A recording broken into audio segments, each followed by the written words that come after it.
Hey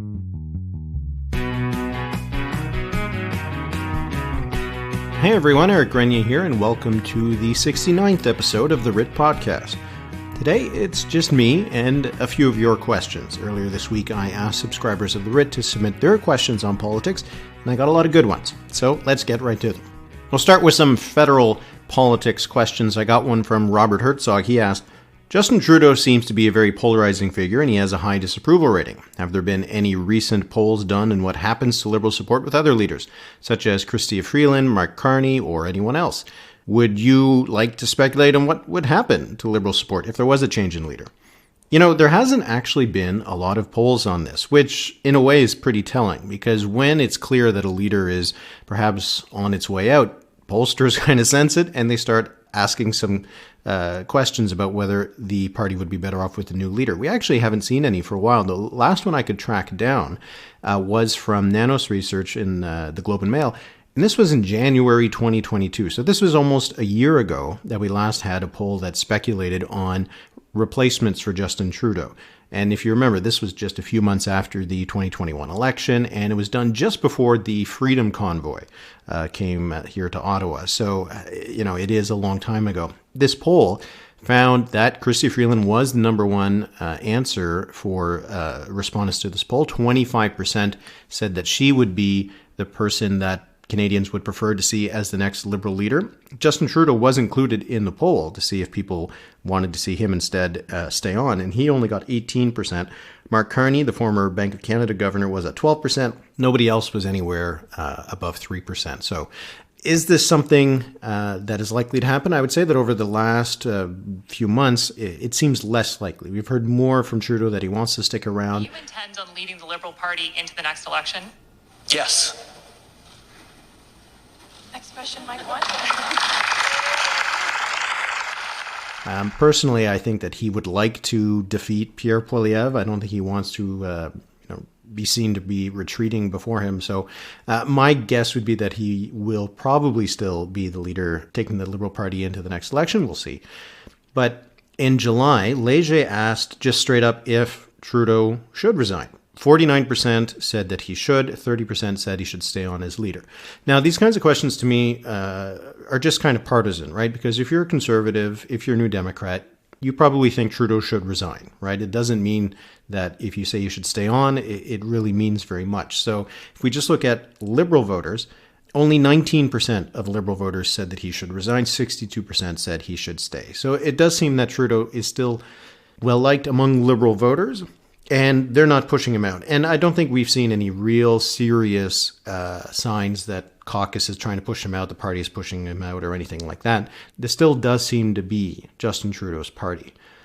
Now, Robert said that Trudeau is polarizing, and in some ways he certainly is. You look at some of the approval ratings that we've had published recently in Research Co. Trudeau's approval rating was at 44%, so he still has a decent number. Now, Research gives you the strongly or the somewhat option, so a lot of those people are somewhat approval or somewhat approve of Justin Trudeau. 51% disapprove. So he does have a pretty even split between approval and disapproval. More people disapprove of him. When Abacus Data asks if people have a positive or negative impression, I think that's when you get an interesting result, because there you have 33% who say they have a positive impression, 49% have a negative impression. So there are a lot of people that are more on the fence in terms of having a neutral or kind of an accepting view of Trudeau, and I think that's what you see with the approval rating numbers that are a bit higher. So Trudeau still is a polarizing figure, but he's not polarizing in the sense that he is hurting the Liberal Party.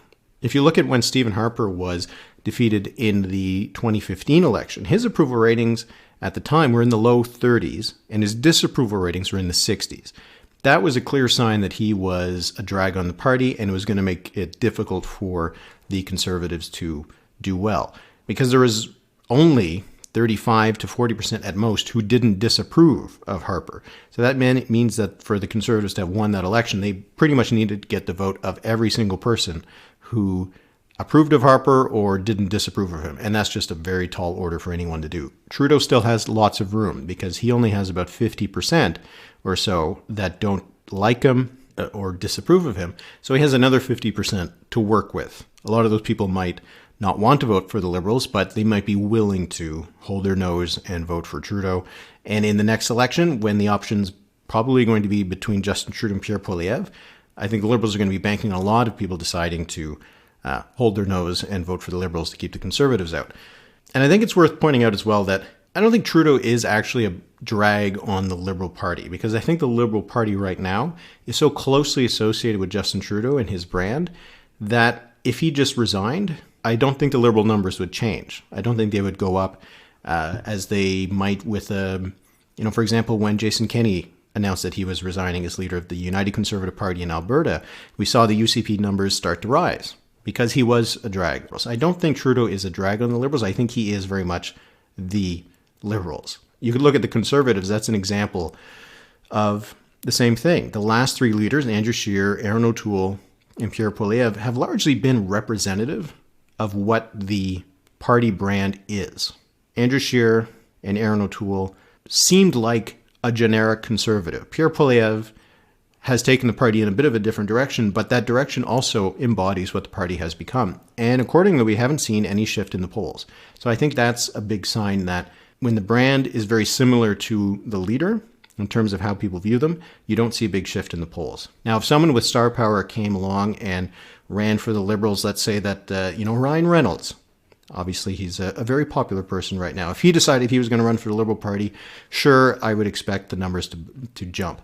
But I don't get the impression that, Chrystia Freeland, Mark Carney have that kind of star power, that if they just suddenly said that they were going to be taking over the party, I'm not sure if they would get a boost on its own. Whether they would be better than Trudeau in the next election, well, that's a completely different question. And you know what? I'm not sure anybody in the wings of the Liberal Party leadership, there aren't a lot of them, who I would bet confidently that they would be a better campaigner than Justin Trudeau. We haven't seen someone like that come forward just yet. Peter Ryan asks, in terms of where new Conservative leaders have sat historically, how does the bounce or lack thereof that Poilievre got compare with his previous counterparts? A few years ago, I did this exercise with one of Poilievre's predecessors, so I had the numbers handy. So after the 3-month mark, or roughly the 3-month mark, on average, Conservative leaders, and in that I'm including past PC leaders, Alliance leaders, got a bump in the polls of about 3 percentage points on average. There's a big variation in that. Someone like Robert Stanfield, when he came along in the 1960s, the PCs got a big surge of 11 points. Joe Clark, the first time in 1976, a surge of 10 points. Leaders like Stockwell Day, Stephen Harper, even Kim Campbell, around 4 to 6 points of a bump in the polls that they got in the 3 months after they became leader. Brian Mulroney, Aaron O'Toole, each got a jump of about 3 points. Andrew Scheer got a jump of just 1. When Joe Clark came along the second time, polls for the PCs in 1998 didn't move. Peter MacKay and Jean Charest, when they became leaders of the PCs, the party actually dropped support by about a point. And when Diefenbaker first came along, the polls for the PCs dropped 2 points. So you see that there is a little bit of variation there. Some do really well. It hasn't been a huge slide. We never really have seen a new leader come along and a party drop by 5 points. But the average has been 3. And if you look at where the polls are now, Poilievre has gotten a jump of about 2 points. So he has improved the Conservative support levels a little bit, but it's a below average kind of result and is very much similar to the kind of bump that we saw for Aaron O'Toole and Andrew Scheer when they came along. Donald Gill asked, what is the data to date showing with regards to Poilievre's attempts to straddle branching out to so-called moderate voters and maintaining the firebrand populism that got him the job as CPC leader? Seems like a very difficult circle to square.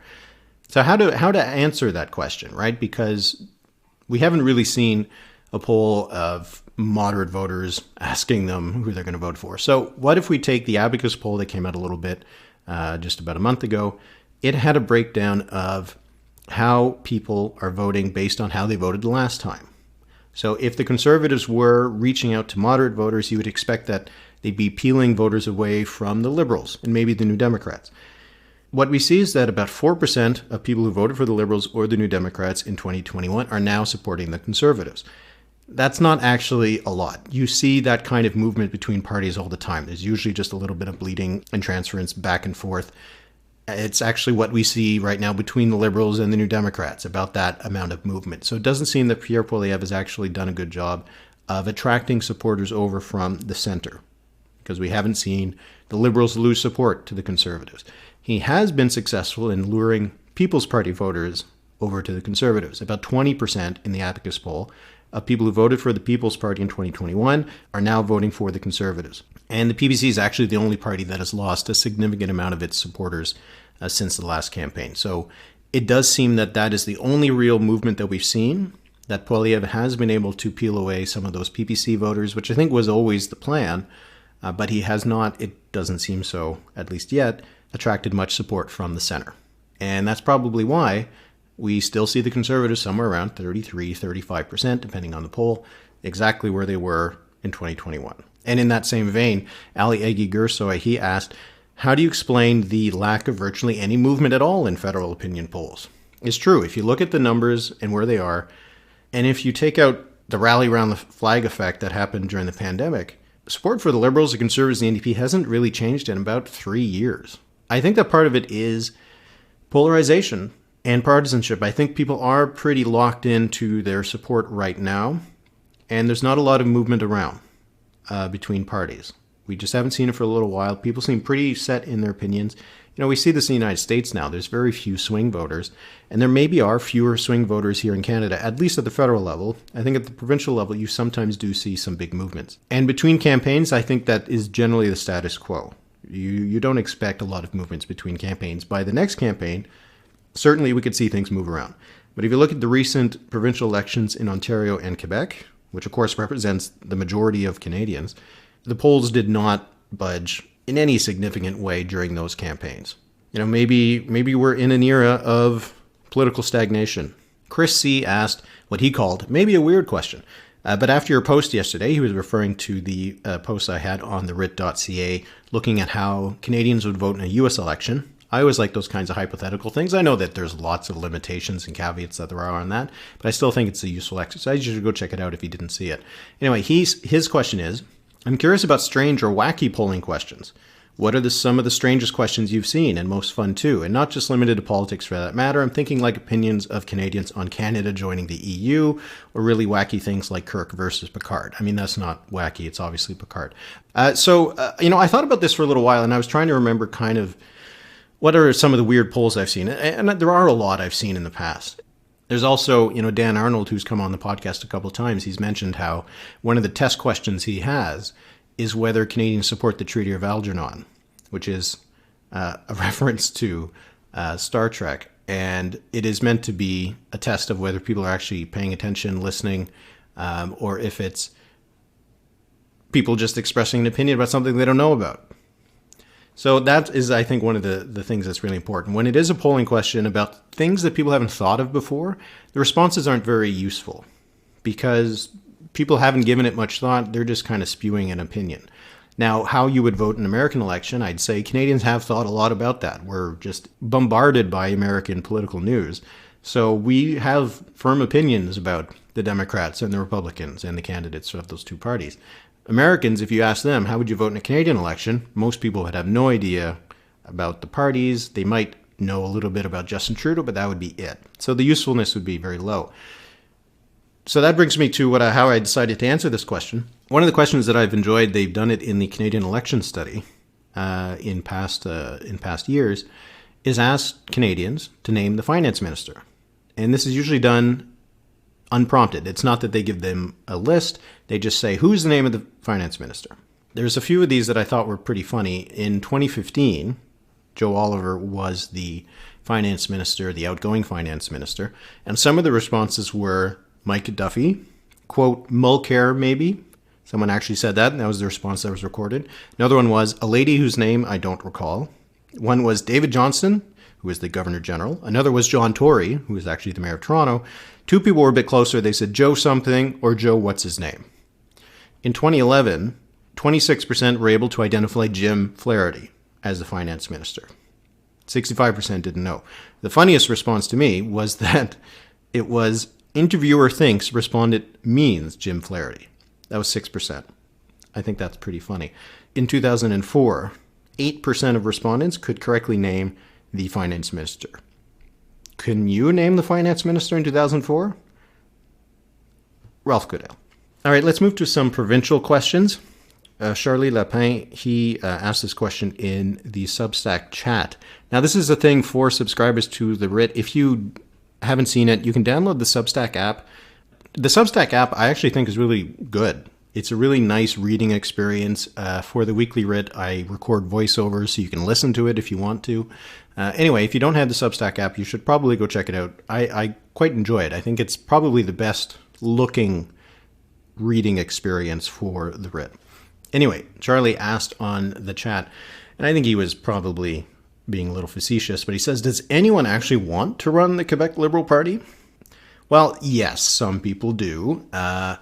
If you're the leader of the opposition, well, you do get a pay raise. Right now, Marc Tanguay is the interim leader, and he is not ruling out running for the permanent job. He does seem interested. 2 other MNAs have also said that they were thinking about it. André Fortin, who is the MNA for the riding of Pontiac in the Outaouais, and Monsef Daraji from the riding of Nelligan, which is on the West Island. He has also said he is interested. And Quebec Liberal MP, Joël Lightbound, has also said the door isn't closed. So we'll see what happens there. Frigid Wind also asked on the chat, what will the repercussions be from the BC NDP disqualifying the activist candidate? That was Anjali Appadurai, who had the backing of environmentalist groups in British Columbia. A lot of us are feeling very disillusioned with the party, and we're feeling like the kinds of changes that we want to see are blocked at every turn.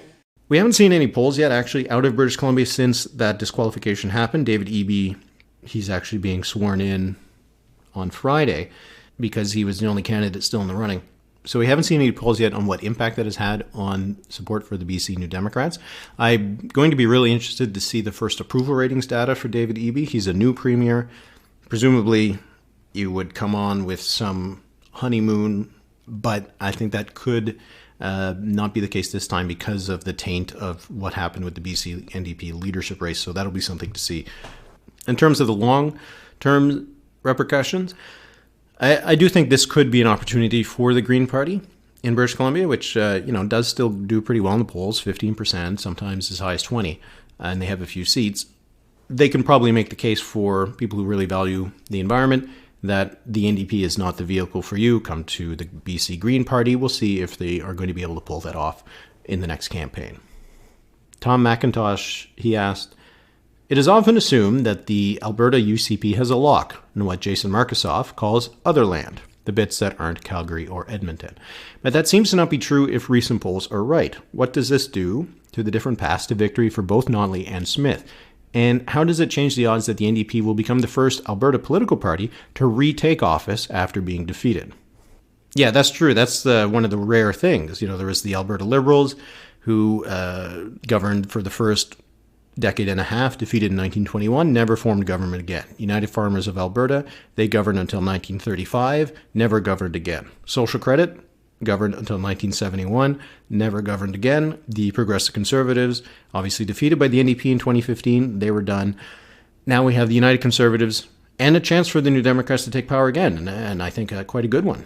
In the so-called other land, which is just rural and small cities in Alberta, outside of Calgary and Edmonton, the United Conservatives still have a big advantage. So the Janet Brown public opinion poll, which was done for CBC Calgary, gave the UCP a lead of 8 points over the NDP outside of Calgary and Edmonton. So they still are the favorite party.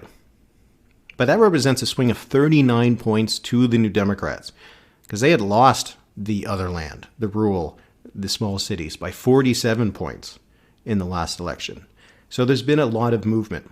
But because the UCP won a lot of these seats by such a huge margin, even that kind of swing doesn't flip that many seats. If you just apply a swing model to it, the NDP would right now, with those numbers from the Janet Brown polling, they would win 6 seats outside of Calgary and Edmonton. The UCP would still win 24. So the 24 seats that the UCP has gives them a solid base.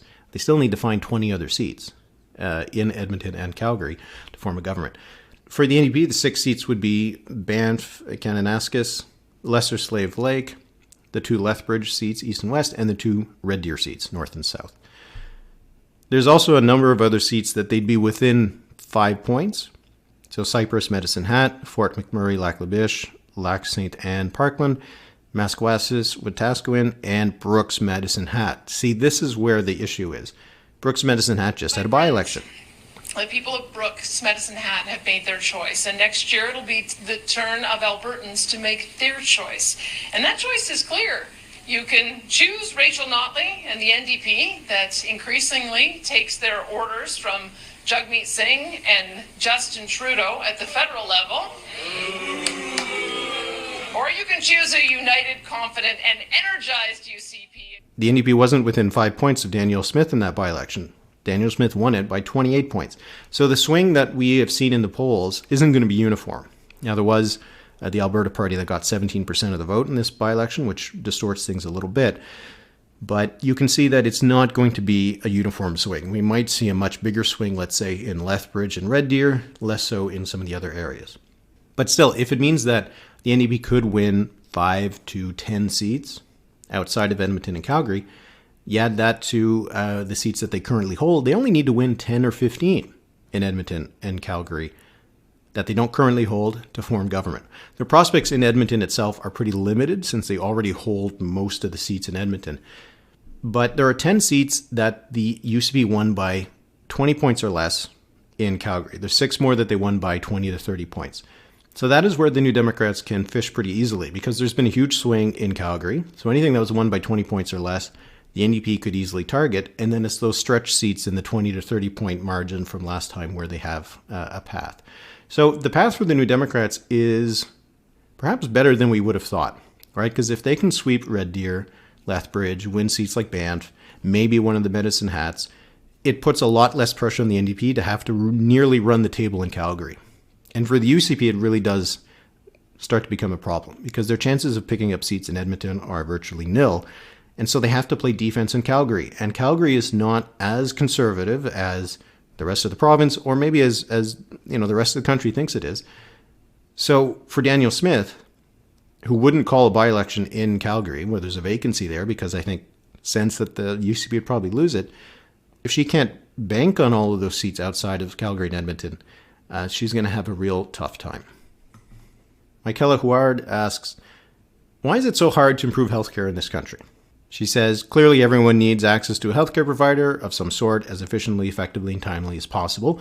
The feds were prepared to add money. The provinces balked at any strings being attached. The provinces seem to be saying things aren't bad enough to be worth having to change anything. How can the electorate force governments to solve this slow-burning crisis? The easy answer is that the electorate needs to reward parties that are prioritizing healthcare. And it can have an impact. That can be successful. Look at what happened in the Nova Scotia election last year. The Liberals were leading in the polls. They were heavily favored to win again. But Tim Houston and the Progressive Conservatives, they campaigned on healthcare. They had plans to spend hundreds of millions of dollars more on healthcare. They wanted to improve access to primary care, decrease wait times for surgeries, ease the pressure on emergency departments. They're going to have more long-term care beds. They're going to improve mental health care, pension plan for doctors. And Houston was able to win that election. It was an upset election. But now the pressure's on to actually implement those promises. And I think that's where things get much more difficult. It's easy to promise things. It's harder to fix things. If it was as easy to fix the healthcare system as campaign promises make it out to be, then we wouldn't be in a crisis. But what the electorate can do is reward parties who prioritize healthcare and make parties prioritize healthcare to win an election. We see in election after election that healthcare is the top issue or one of the top issues. But rarely do we see plans that are actually going to address healthcare and fix it. So voters have to vote with their votes. Reward parties that are prioritizing healthcare and prioritizing realizable solutions, and penalizing parties that are not. So we had a few questions that I'm going to put in the international bucket. Alan Siroff said that he quite enjoyed the podcast with Nathaniel Rakich, which I did as well. And, it's a little bit past the midterms now, but you could actually go back and listen to it. We talked a lot about the differences between Canadian and American politics, which are still applicable even after the vote is over. So anyway, his question was, if hypothetically the U.S. House election finished very close, now we've seen that it's probably going to be similar to what the Democrats had last time, but that still is pretty close. Would there be anything the Democrats could do to lure over a Republican? In Canada, we've had opposition members cross the floor to the government, sometimes right into cabinet. But a cabinet position is not an option south of the border. And the few switchers in the U.S. that Alan has noted over the past seem to have done this on ideological grounds, not at the start of the session. I think in the United States that is just going to be too tough. The parties are so far apart, the Republicans and the Democrats, that to change parties would be the equivalent of treason, I think, in the views of too many voters. So I think instead, if the Democrats are hoping that they can maybe get some stuff passed in the House of Representatives, it's going to have to be on a case-by-case, a vote-by-vote basis.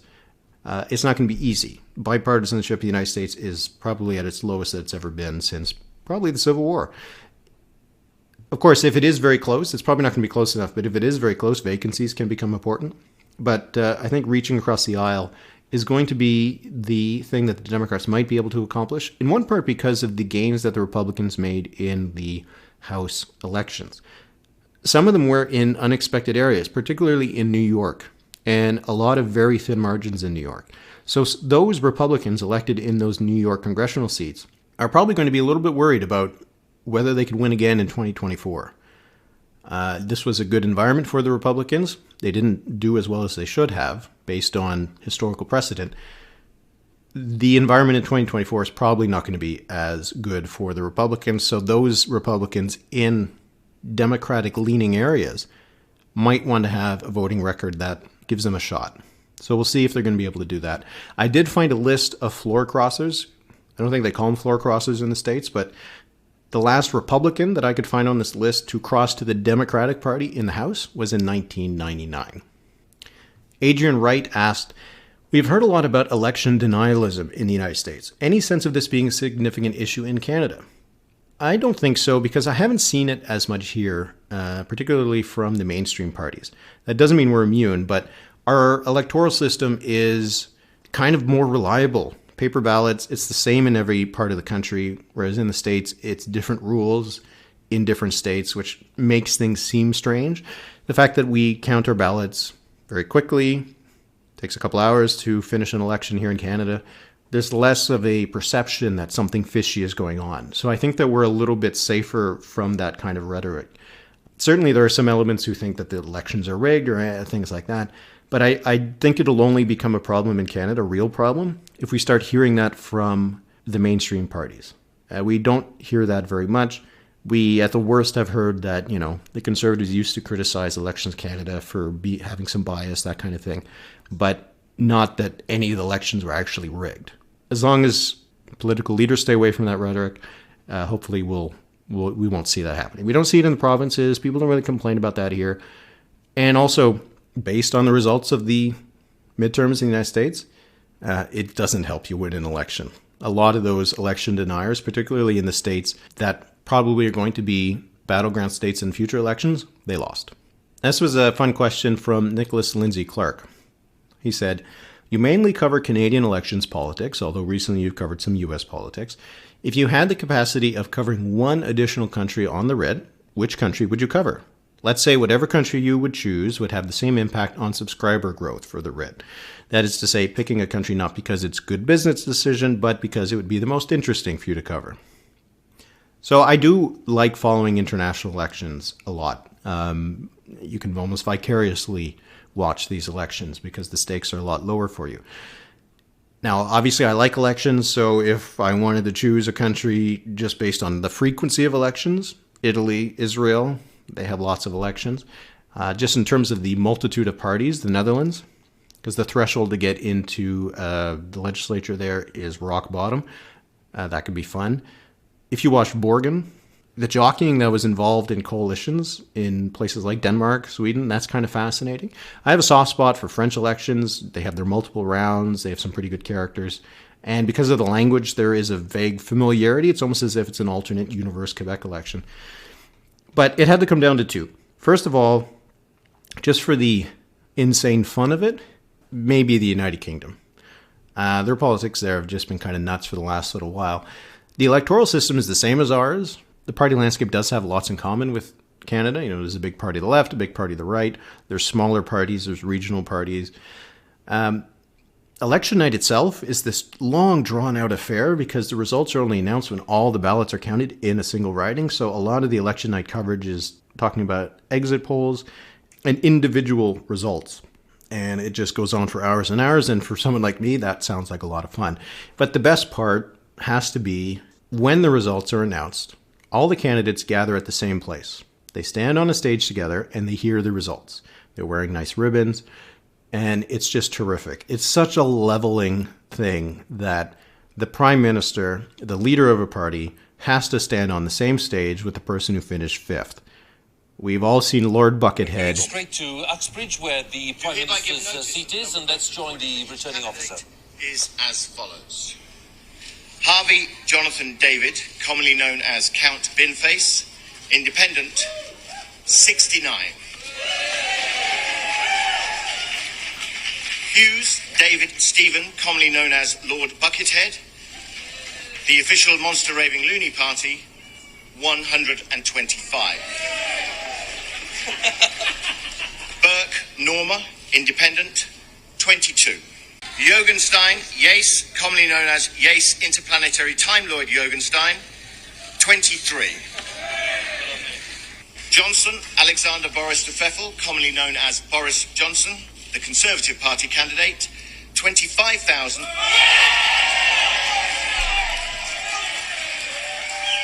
I saw once a man dressed in a Dorito costume on stage looking very emotional as he was hearing Nick Clegg give his resignation speech. I just enjoy that it is so silly. And it's almost like a Monty Python sketch, and it's just terrific. But if we're being serious here, for both what's interesting and what's important, Germany. Important economy at the heart of Europe, sets the course for the continent in many ways. So what happens in those elections is really important and indirectly does have effects on us. They have the mixed member proportional representation system in Germany, which is, I think, a good system, and it's kind of a fun one to follow because it has elements of first past the post, but then also just in terms of proportional representation. They have lots of important state elections, and they have the same parties for the most part at the state level. So I do find that really revealing as well and interesting. And their party system is also pretty interesting and again, has some similarities to ours. There's not a dozen parties. There's only a few. They have a big party of the left, the Social Democrats, a big party of the right, the Christian Democratic Union. The Greens are a factor in Germany, which is a really interesting and fascinating kind of wild card. They have the centrist Free Democrats, and they have smaller extreme parties like Die Linke, which is the left, and the AfD, which is more of a far-right party. And they have that 5% threshold to get into the Bundestag. So I do find all of those elements pretty fun to watch. So if I had to cover another, and probably have to learn the language, it would probably be Germany. But just for the fun of it, I mean, the UK is hard to beat. All right, well, thanks for your questions. I couldn't get to all of them that I received, so if you did send a question and I didn't get to it, my apologies. But, I don't want people to have to listen to me for over an hour. And if you would like to have a question in the future, have your question in the running to be included on the podcast, because I think I'll probably do these every few months, you'll have to be subscribed to the Writ. You can head to thewrit.ca to subscribe. In just a few news to get out of the way, a by-election has been called in the Manitoba provincial riding of Kirkfield Park in Winnipeg for December 13th. This comes after the resignation of PC MLA Scott Fielding back in June. The PCs won this riding by a margin of 25 points over the New Democrats in the 2019 provincial election. While that is a big margin, the swing in the polls between the two parties we've seen in Winnipeg has been big enough that the PCs will probably have to fight pretty hard to keep hold of this seat. Elsewhere, the BC Liberal Party has decided to change its name to BC United. 80% of the 8,000 members who cast a ballot supported the name change. All right, that'll be it for this episode. Until next week, thanks for listening.